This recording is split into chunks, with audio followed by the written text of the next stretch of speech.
চাঁপাইনবাবগঞ্জে বাড়ছে ডেঙ্গু, সেখানকার ডেঙ্গু পরিস্থিতির সবশেষ খবরাখবর জানাতে আমাদের সাথে যুক্ত হচ্ছেন সহকর্মী আনোয়ার হোসেন।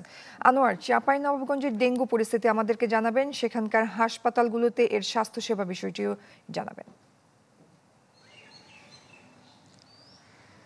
হ্যাঁ জয়ী, আসলে চাঁপাইনবাবগঞ্জে ডেঙ্গুর প্রকোপ দিন দিন বেড়েই চলেছে। দিন যত যাচ্ছে ডেঙ্গু পরিস্থিতি ততই খারাপের দিকে যাচ্ছে। এডিস মশাবাহিত রোগটি আক্রান্ত হচ্ছেন সব বয়সী মানুষই।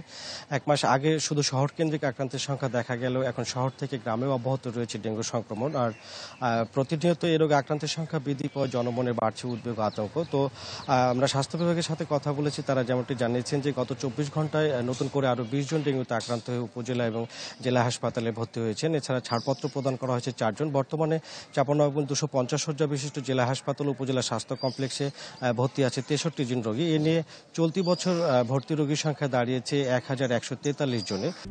RICL TMX, যুগের পর যুগ স্থাপনা থাকে মজবুত। তো চিকিৎসকরা যেমনটি বলছিলেন যে জুনের চেয়ে জুলাইয়ে ডেঙ্গুর চোখ রাঙানি আরও বেড়েছে। গত মাসে দিনে গড়ে যেখানে 15 থেকে 16 জন রোগী আক্রান্ত ছিলেন, সেখানে চলতি মাসের গত 19 দিনের হিসাবের তথ্য যদি আমি আপনাকে বলি যে প্রতিদিন গড়ে আক্রান্ত 28 জন, অর্থাৎ জুন মাসের চেয়ে চলতি মাসে আক্রান্তের হার প্রায় দ্বিগুণ। তবে আক্রান্তের বাস্তব চিত্র আরও বেশি, যেগুলো সরকারি পরিসংখ্যানে অন্তর্ভুক্ত হয় না। এছাড়া চলতি বছর এখন পর্যন্ত হাসপাতালে চিকিৎসাধীন অবস্থায় কোনো রোগী মারা না গেলেও রাজশাহী মেডিকেল কলেজ হাসপাতালে জেলা থেকে রেফারকৃত 2 জন এবং বাড়িতে স্থানীয়ভাবে চিকিৎসাধীন অবস্থায় একজন রোগী মারা গেছেন। তো চাঁপাইনবাবগঞ্জ জেলা হাসপাতালের তত্ত্বাবধায়ক ডাক্তার মাসুদ পারভেজ জানিয়েছেন যে সাধারণত জুন থেকে জুলাই মাসে ডেঙ্গুর প্রকোপ বাড়ে, সেই ধারাবাহিকতায় চলতি মাসে রোগী ভর্তির পরিমাণ বেড়েছে। তবে বেশিরভাগ রোগী সুস্থ হয়ে বাড়ি ফিরেছেন। এছাড়া ক্রিটিক্যাল রোগীদের রাজশাহীতে রেফার করা হচ্ছে।